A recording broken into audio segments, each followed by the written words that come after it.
How to tie a tie like a pro. Subscribe for more videos. There are many different ways to tie a tie, but the 4-in-hand knot is a classic and versatile option that is suitable for most occasions. Here is a step-by-step guide to tying a 4-in-hand knot. Start by buttoning your dress shirt and placing the tie around your neck, with the wide end hanging down on the right side and the narrow end hanging down on the left side. The wide end should be about 12 inches longer than the narrow end. Cross the wide end over the narrow end. Bring the wide end up and over the narrow end, making a loop. Bring the wide end down and through the loop. Hold the knot that you've made with your left hand and bring the wide end over the knot and down through the loop again. Tighten the knot by holding the narrow end and pulling it downwards while holding the knot with your left hand. Adjust the tie so that it sits in the middle of the shirt collar and both sides of the tie are of equal length. To finish, gently tug on the knot to ensure that it is tight and symmetrical, and make any final adjustments to the position of the tie.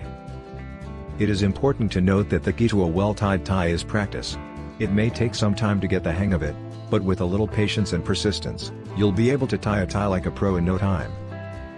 There are many variations of the 4-in-hand knot, such as the half Windsor, the Pratt knot, and the full Windsor. The half Windsor is a slightly larger version of the 4-in-hand, while the full Windsor is a much bigger knot that is typically reserved for formal occasions. The Pratt knot is a simple, symmetrical knot that is perfect for widespread collars.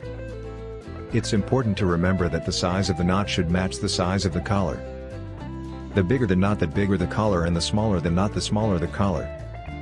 A large knot on a small collar will look out of proportion, while a small knot on a large collar will look too small. Another important aspect to take into account when tying a tie is the material of the tie. Different materials will have different knot preferences. For example, silk ties are best suited for the 4-in-hand knot, while thicker, woolen ties work well with the half Windsor.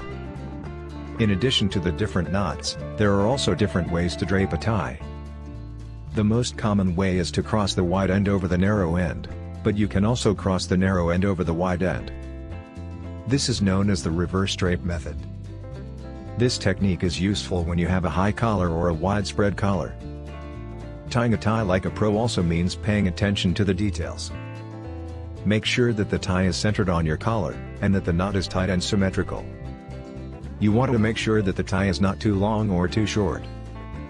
It should reach the top of your belt buckle. Lastly, a good way to make sure that you're tying your tie correctly is to look at yourself in the mirror. Take note of any wrinkles or unevenness in the tie, and make any necessary adjustments. In conclusion, tying a tie like a pro requires practice, patience, and attention to detail. The 4-in-hand knot is a versatile and classic option, but there are many. Do not forget to subscribe for more videos.